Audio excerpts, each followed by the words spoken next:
waan salaamo dhamaan saaxiibada ku xiran janaalkeen aad ayaan idinkaga mahadcelinayaa sida wanaagsan aad ula socotaan muuqaaladan bartan soo dhigo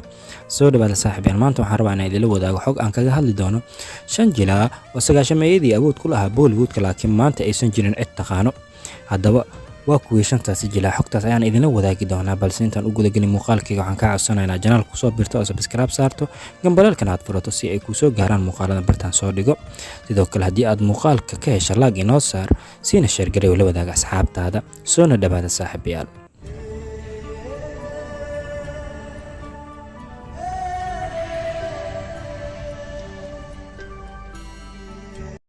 horaantii sagaashameeyadii ilaa dhamaadkii sagaashameeyadii waxaa jireen jilaayaal awood ku lahaa Bollywoodka laakiin aysan maanta jirin cid garanayso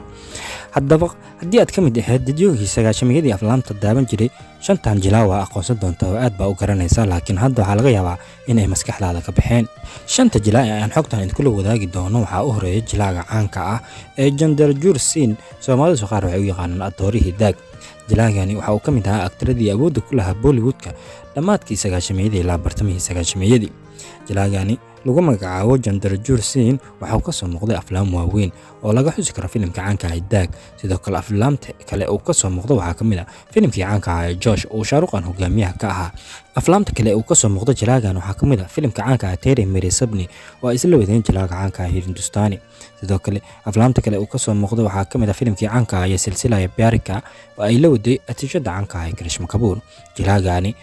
Chandrachud Singh ama Daag waxaad u taqaanaba waxa uu ka mid ahaa aktaradii awoodda ku lahaa Bollywoodka laakiin maanta la joogo aysan jirin cid xasuusan karta ama laga yaabo in dadyoogii xilliga shaleemooyinka daawo jireen ay hadda iska iloobeen jilaaga sanadii ugu dambeeyay laga waayay saaxadda aflaamta oo la waayay film uu ka soo muuqdo jilaagani lagu magacaabo Chandrachud Singh ama Daag waxaad u taqaanaba jilaaga sheekadani ama jilaaga labaad ee sheekadan taabanayso waa jilaaga caanka ah Sharaad Kapoor waxa uu ka mid ahaa asigana aktaradii awood ku lahaa dhamaadkii sagaashameeyadii shirkadda caanka ah ee Bollywoodka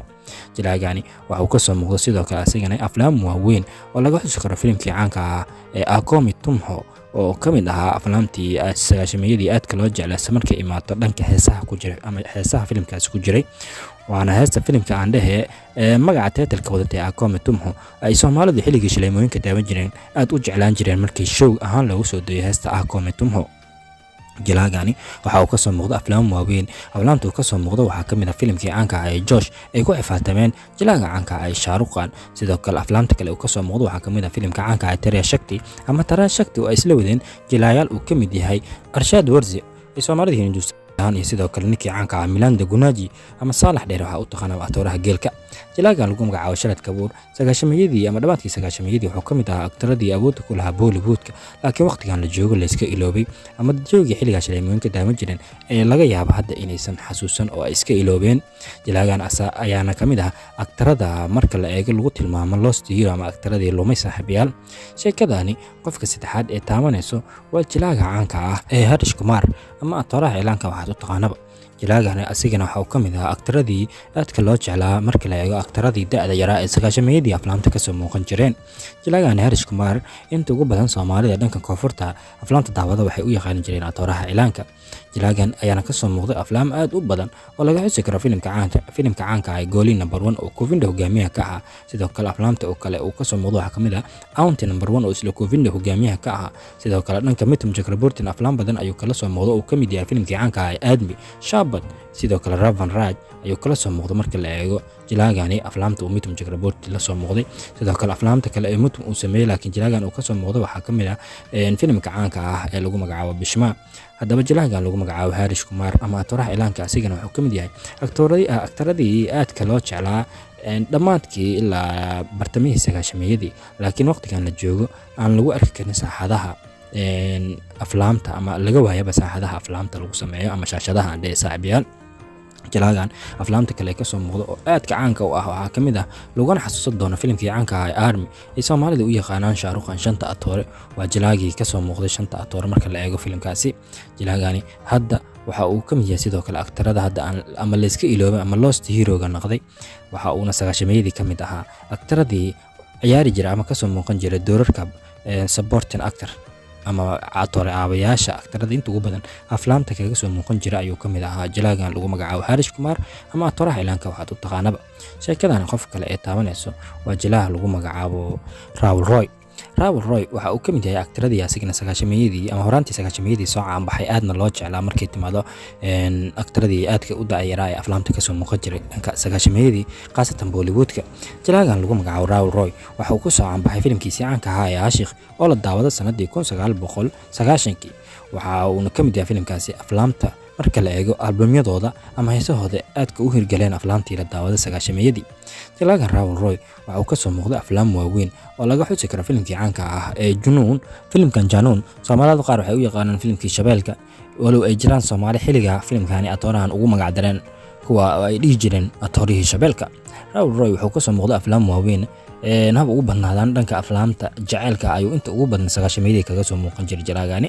aflaamta uu ka soo muuqday waxaa laga xusi karaa filimkii caanka ah Nasiib uu Govinda hogaamiyaha ka ahaa, Biyaarka Zaya filim lagu magacaabo, Janam oo 92 la daawaday, Gumrah waa filimkii Sanjeedid iyo sidoo kale Zardevi ee hogaamiyaasha ka wada ahaayeen. aflaamta kale uu ka soo muuqday waxaa ka mid ah filimka lagu magacaabo Majdaar oo hogaamiye uu ka yahay jilaaga caanka ah Salman Khan iyo sidoo kale jilaagan Rahul Roy ninka lagu magacaabo ayaa filimkaas iskala soo muuqdeen. jilaagan hadda waxa uu ka mid yahay aktaradii la iska iloobay ama laga waayaba masraxa aflaamta laga daawado ama tiyaatarada aflaamta laga daawado. haddaba waxaad ogaataa jilaagani inuu ka mid yahay jilaayaashii awoodda ku lahaa Bollywoodka bartamihii ilaa dhammaadkii sagaashameeyadii saaxiibayaal. sheekadan qofka ugu dambeeya taabanaysa waa Manik Bedi ama Nick Bedi, Soomaalidu waxay u yaqaanaan Sham.